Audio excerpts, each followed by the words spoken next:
Hello, I'm Dana Cowley, and welcome to Charter Local Edition Northwest. My guest today is Matt Watkins. He's the mayor of Pasco. And Matt, thank you so much for joining us. We really appreciate it. Thanks for having me. Today you'd like to talk about the proposed Aquatic Center all three cities in the Tri-Cities are looking at. Yeah, I'm a kid who grew up in Kennewick, and one day I became Pasco mayor.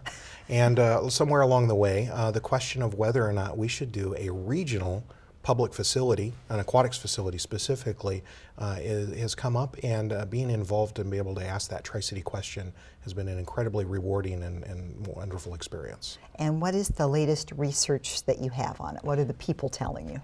Well, the group that is this regional public facilities district with 3 members from each of the cities came to the conclusion that yes, we do want to ask the taxpayers of the Tri-Cities, do you want to fund a $35 million facility with the addition of 0.1% sales tax addition for all of the Tri-Cities. And either in August or in November, I think we're going to answer that question with a Tri-City-wide vote. And if the voters approve this, what would they have? What would their infrastructure look like once it's completed? Well, what we have narrowed down is that the different elements that would be in the kind of facility, year-round pool, also water amenities, water slides, and all of those sorts of things. And then the question is where location is, would be in the Road 100 area in Pasco. And that was universally agreed by all 3 cities as the best location for an aquatics facility. Is that because it's by the ball fields and by the track and easy access on the freeway?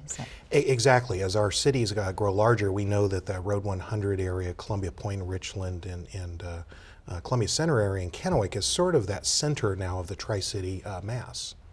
And that would be accessible by all, as well as I-182 access, and also for kids who might want to ride Ben Franklin Transit. Very good.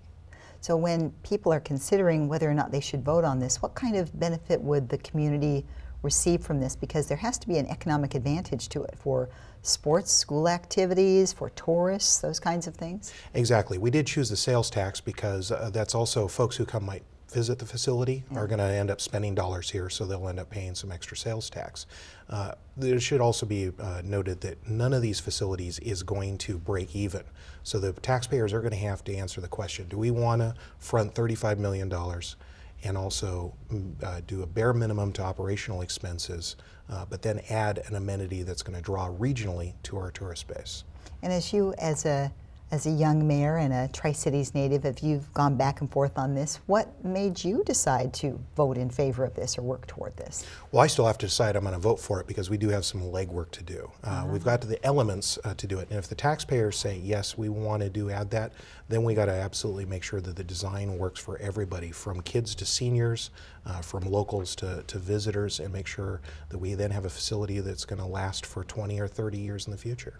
We've looked at aquatic centers in the area in the past, and I remember the water slide that used to be in Kennewick over on Canal way back in the day, about 20 years ago. What do you think would make people want to go for something like that today, especially considering the economy? Well, I think the question they got to ask is, it'd be a year-round facility, and there is a difference between a commercial water park and a municipal year-round aquatics facility, and they will serve a little bit of a different purpose. All right, Matt, thank you so much. Sure appreciate you joining us. Thank you very much. Matt Watkins, he's the mayor of Pasco. I'm Dana Cowley, and you're watching Charter Local Edition Northwest.